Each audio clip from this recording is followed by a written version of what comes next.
Hey, we're here at Building Science Summer Camp, the ultimate nerd fest, and I'm here with a legend in the building science world. This is Ken Gehring. Ken, you are the founder of Ultra Air and its parent company, Thermistore. Well, I was one of the team that founded that, not solely by myself. All right, I appreciate your humility.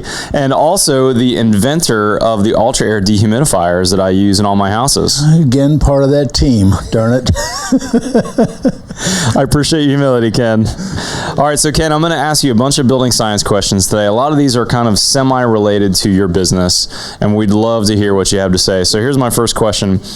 Isn't a variable speed air conditioner taking away the need for a dehumidifier? How would you answer that, Ken? Well, I'd say it reduces the need for a dehumidifier. Certainly, it pulls out more water than a standard air conditioner, but no, not really. In the end, as cooling declines, inevitably you'll need supplemental dehumidification beyond what any air conditioner can do, really, variable speed or whatever. Yeah, and I've found that in my experience too. I'm a big fan of the VRF technology, and of course the Americans. The Carrier Greenspeed makes a good product, but I've really gravitated to the Japanese. I really am a big fan of the Mitsubishis, but I still, in my climate zone, couple that with an Ultra Air in every house I build.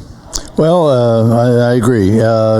Some of the issues that come up are the complexity of systems. So as people try to make these more systems more complex to deal with some of these special needs, they end up with something that's really difficult to set up, difficult to service, and expensive if anything goes wrong. Try to find someone that can fix it, and how much is it going to cost? So I think, in my mind, we're reverting back to a simple single-speed air conditioner set up properly, put a good dehumidifier with it, as good as you can afford, and over the long term, I think that's going to be the best solution. That's great, Ken. I hear some comments sometimes on my blog about, hey, I've got a limited budget. Matt, would you prefer an ERV or a dehumidifier? How would you answer that, Ken? Limited budget, I think the basic thing you have to have is supplemental dehumidification. Now, if you've got a need for a high amount of ventilation and you're in a climate where there's some benefit, a case can be made for using ERVs, and I think dehumidification first, add the ventilation device, ERV or HRV, as you think it'll pay. People assume that an ERV is reducing humidity in the house, but that's not the case. Can you explain that to us? Okay, these devices will pass some of the moisture from the incoming air to the outgoing air as long as it's dry, but about 50-60% of the moisture comes on through. And over the period of days without supplemental dehumidification, you'll end up with the same dew point inside a house as outside using an ERV. But there is a benefit. If you can keep the air going out through them dry, you have a benefit of using them, a reduced dehumidification load. Yeah. Ken, with codes ratcheting down on energy consumption, will we eventually see a dehumidifier as a code-required piece in the hot, humid South? Well, it's being suggested strongly with the new Florida codes that they're rolling into right now. So I think yes. There's always a way around these requirements, and so the ingenious part of our trade is that they figure out how to avoid the codes, even if required.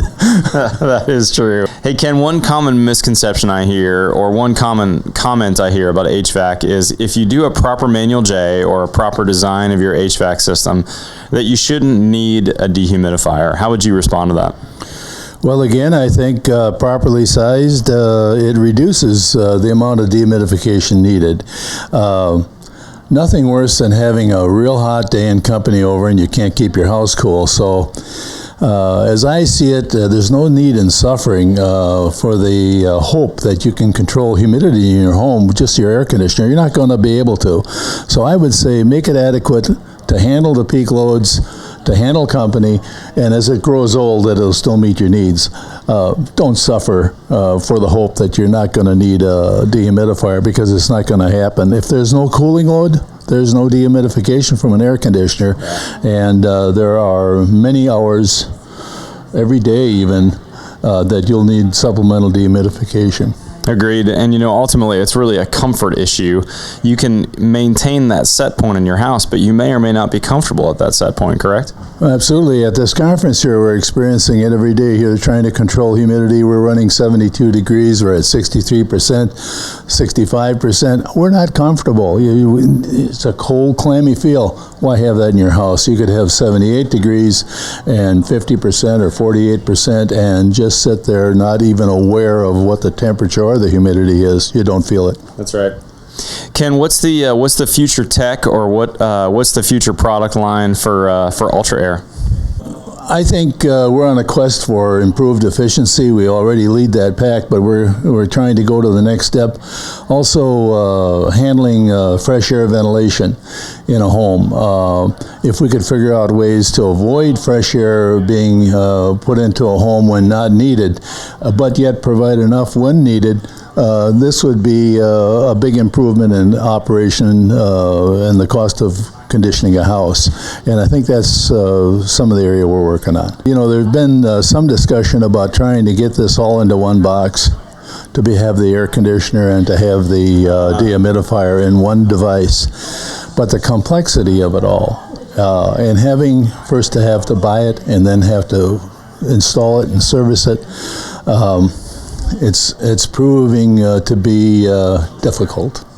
Yeah, I got to say, Ken, that's one huge thing that I've loved about Ultra Air is how reliable your equipment is. I've had my longest install now is going on about 9 years since I first put one in. It's all in one box when you use your kind of legacy equipment. There's seemingly nothing to go wrong with it. Everything's pre-charged. Of course, something can go wrong. It will go wrong. But all of us, it will die someday. Hopefully, it will. Years old. But so far, all the Ultra Airs I've got in my houses are working very reliably. And frankly, it's a pretty easy install for the HVAC installer. Well, there's something to be said for that, because to have a complicated install, a complicated setup, and then complicated service and expensive, how does that work? Where can you find somebody Sunday when systems go down that can walk up to a complex system, walk out to his truck, get a component and put it in there and make it go? You'd be lucky if it'll be available in 10 years, that part, plus where are you going to have to order it from? I totally agree. I mean, there's a lot of folks in my town that are big believers in alternate HVAC systems, and I don't want to badmouth anybody, but I can say that when you use a fringe system or a system that's not had a lot of production, very few installers that are doing it, something goes out on Thanksgiving Day, you're in trouble. You're going to wait. It's a specialist trade, truly. Yeah. Probably one more thing I'd like to add, and that is to talk about the lazy AC a little bit. All right, let's hear it. One important point when you're going for these total comfort systems in a home where you want to have comfort at minimal cost of operation, your AC, first of all, you have to have a structure that's airtight. Secondly, you got to have an AC that pulls its weight. When it is cooling, it should remove water and significant amounts. In fact, if it runs 3-4 hours, you ought to have your house a little drier and you like it. Dehumidifiers are not designed to fix lazy ACs. They're designed to mate up to a good, hard-working AC and provide dryness when the AC is unable to do it because of a lack of cooling. That's very important. Hey, Ken, give some advice out there to the young builders, young architects that are watching this about HVAC systems and building practices. You've been doing this for almost 40 years now. What's your best advice boiled down for the young audience out there? Well, if you can't find an AC contractor to deal with, well, first of all, learn how to build a tight building. Secondly, find an AC contractor that knows what he's doing. If you can't find one, pick a young one who wants to learn how to do it. And then get the best supporting equipment you can. That's where I come in. Get an Ultra Air in there, or a good dehumidifier. That's great, Ken. Thank you so much for your time. I really appreciate it, Ken. Thank you. Do you want to talk about, since we still have time and we got plenty of film, do you want to talk about Quest or any of your job site dehumidification products? Well, we make all kinds of supporting equipment that's centered around humidity control, and that goes all the way from units that look a lot like what we use on these small commercial residential applications, but they got different brand names on it. So we've got our original one was High Dry that we started out with. We turned that into a commercial label. Came with Santa Fe, which is a freestanding label, but very similar in design, but don't have remote sensing, ductability, things like that. And then more later we've come with like Quest, which is something specialized, a little more specialized, share many of the same characteristics as our bigger residentials do, but again serviced by a different organization that deals with commercial applications. So trying to come up with a piece of equipment and techs and a service organization that can deal with the specialty of the application. And like the grow industry, that's a separate industry, and that takes different expertise than a house, for sure. or a crawl space. Or another one, a big part of our life is restoration drying. Serpro, people like that, we build the equipment for those folks. And again, that's the Phoenix line, correct? That's the Phoenix line, that's right. And that's a totally different application, but very similar equipment. Put wheels on it, put handles on it, move it around, long hose. Yeah. Ken, I've only first heard about you about 10 years ago. A fellow builder that I look up to in Austin told me about you guys 10 years ago. And I got to say, I've now been using your products for about 9 years, and you guys have been a fantastic company to deal with. I think it makes a big difference having a privately held company, because I really feel like I get good support from you guys, and you seem like you make really good decisions, not based on shareholders and making sure you have a return to Wall Street every quarter, but based on what's the right thing to do. You're going to be glad to hear this. Currently, our company is owned by a fellow Texan. Oh, I didn't know that. Yes. Good to know. That's great. Right. Well, Ken, but it's a great group, and we do try hard, and sometimes it costs us money to support our mistakes, but mostly it's been all gain and building a lot of dehumidifiers. That's great. Hey, one last thing. Tell me about the development of the SD12. I've now put 2 of those in my houses, including one I'm about to put into my office. Tell me how you came up with that concept, and do you think that the SD12 could eventually replace more standard dehumidification equipment? Well, it definitely has a place. If you need some supplemental cooling, mostly latent, that's what the design is. And when you run it, it's about 3/4 latent removal, and the balance is sensible. Where air conditioning is about the opposite of that, and so it focuses on the latent. It's a little pricey for an air conditioner. An air conditioner is so simple and so readily available and mass marketed that they're about twice as much, but it's different. But heat is your friend when you're dehumidifying in general applications. So if you're going to a space, the air conditioners cool the place down, it's wet yet. If we turn something on into that space that does more cooling, that only elevates the relative humidity, and that's not what you want. So if you're down below temperature and you're going to remove water, you have free heat here, you put it back in. Every degree you raise that temperature lowers the relative humidity about 2.5%. So cooling forces you into more dehumidification.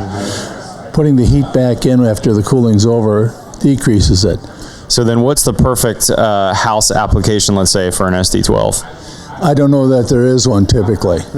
I think that probably the perfect dehumidifier for a conventional, typical house turns out to be one of our standard dehumidifiers that retain the heat. There's another big benefit here about you putting a dehumidifier into a house and blowing dry air into the ductwork, distributing it throughout the house. It dries the whole system out. And that is very beneficial when you're trying to control mold and things like that. You don't want systems sitting there for days wet continuously. That just is a mold farm. Where if you could figure out a way to every day or two thoroughly dry them out, it'd be beneficial. Ken, I think of that SD12 as the perfect unit for a vacation home, especially in the South. In fact, that's my first application for it. A client who's not in their house all the time, they're going to set their air conditioner at, let's say, 85, and then they're going to leave it during the week and maybe come back on the weekends. That seems like a perfect application for an SD12. Well, I think in our own minds, each one of us have got a picture where we think that is the ideal device. This is actually about the 5th variation of splitting cooling and the heating of a dehumidifier. Yeah, and I've been disappointed with every one of them because the public didn't take to it. Yeah. And so I hope you're right. I wish it the best. I do want to say this, it's a competitive world. Generally what happens, you can buy a cheap air conditioner, you put a small dehumidifier with it, you got a situation there that probably doesn't cost much more than an SD12. And it's hard to beat. That's hard to beat, very hard to beat. And actually for like summer homes, spaces unoccupied, turn the air conditioner off. Set the dehumidifier at 50%. You'll be amazed. I do that with my house in Cape Coral. I got many friends that we do that with now.